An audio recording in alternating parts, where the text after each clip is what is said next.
B complex या B12 ऐसी चीज़ें वो देते हैं।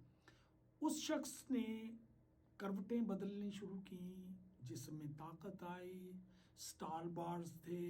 फिर मैंने उससे कहा कि अब घुटने टेक कर इसको स्टाल बार्स को पकड़कर थोड़ा घुटने टेक कर सहारे से कोशिश करो कि अपनी वो घुटने नीलिंग पोजीशन मेंटेन कर सको।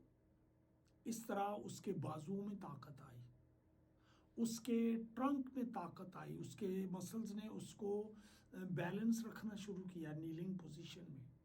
फिर हमने ये कोशिश की कि वो पकड़ के थोड़ा नीचे उसको बेल्ट लगा लेते थे ताकि वो गिरे ना।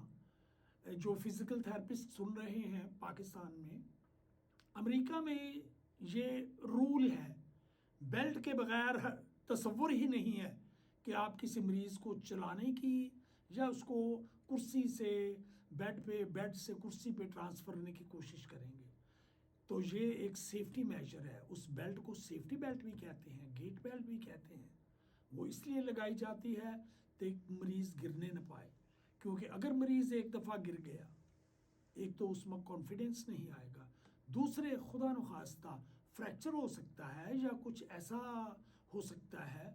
अगर वो मरीज़ ज़्यादा बूढ़ा है, पहले वाली प्रॉब्लम इतनी बड़ी नहीं थी, लेकिन उसके फ्रैक्चर ने उसको उसका काम ख़राब ज़्यादा कर दिया, ज़्यादा देर तक बेड बाउंड रहेगा। इसी तरह जैसे इसी नोट के साथ मैं बताना चाहता हूँ, पाकिस्तान में मरीज़ कमज़ोरी की वजह से लेटे रहते हैं, फालिज हो गया या कुछ हुआ तो लैक ऑफ इंफॉर्मेशन की वजह से कई दफ़ा मरीज़ को बताया नहीं जाता और वो मरीज़ को करवट नहीं दिलाते और प्रेशर सोर हो जाते हैं, और प्रेशर सोर जानलेवा होते हैं। मुझे याद है जब मैं नया थेरेपिस्ट था, ये कोई 75 की बात है, 1975 की, होली फैमिली हॉस्पिटल में मैंने एक मरीज़ देखा। उस ज़माने में अगरचे मैंने स्कूल में पढ़ा था कि मरीज़ को बेड सोर नहीं होने चाहिए, नंबर 1 रूल है ये। उस मरीज़ को मैंने जब देखा, उसको ऑलरेडी बेहद डीप बेड सोर हुए थे, बहुत ही ज़्यादा डीप। वैसे डीप बेड सोर मैंने देखे नहीं कभी, क्योंकि उसको किसी ने गाइड नहीं किया, बताया नहीं। इस वजह से उसके बेड सोर्स ने उसका नुकसान बहुत ज़्यादा किया। इसी तरह 2 साल पहले पाकिस्तान में मेरे अपने एक दोस्त को इस कदर गहरे बेड सोर हो गए कि वो जानलेवा साबित हुए। तो ये सिंपल सी बातें हैं जिनमें दवाइयों की ज़रूरत नहीं है।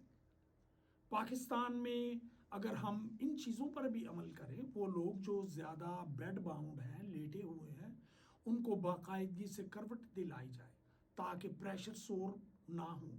प्रेशर सोर कहाँ होते हैं? ऑक्सीपिट पर, सर के पीछे, कंधों पर, ये जो स्कैपुलर रीजन है, सेक्रम पर, और अपना ग्लूटियल रीजन में, एड़ियों पर। अगर बंदा बहुत स्किनी है तो घुटनों की साइडों पे, यहाँ बेड सोर होते हैं। और बेड सोर अगर हम बचा लें, समझ लें हमने ट्रीटमेंट का बहुत सारा हिस्सा कवर कर लिया है। तो ये सिंपल बात है, इसमें किसी दवाई का ताल्लुक नहीं है। हम सीखते थे कि पाउडर से, हमें स्कूल में सिखाया गया 71-72 में, कि पाउडर लेकर उस पर छिड़का जाए स्किन पर ताकि एक बैरियर हो जाए। और बेड सोर क्यों होते हैं? प्रेशर की वजह से और मॉइस्चर की वजह से। जब आप करवट बदलाते रहेंगे तो प्रेशर रिलीज होता रहेगा। जब आप पाउडर लगाएंगे वो भी बैरियर बनता है।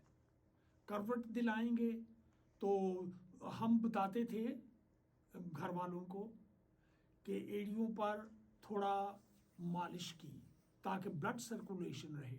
ब्लड सर्कुलेशन कट हो जाने की वजह से ही प्रेशर सोर या बेड सोर बनते हैं। तो अगर आप ऐसी जगहों पर थोड़ी सी मालिश कर देंगे, कमर पर, पीठ पर, ग्लूटियल रीजन्स में, एड़ियों पर, तो बेड सोर नहीं हो पाएंगे। इस तरह आप मरीज़ के बहुत सारे प्रॉब्लम्स को मिनिमाइज कर सकते हैं।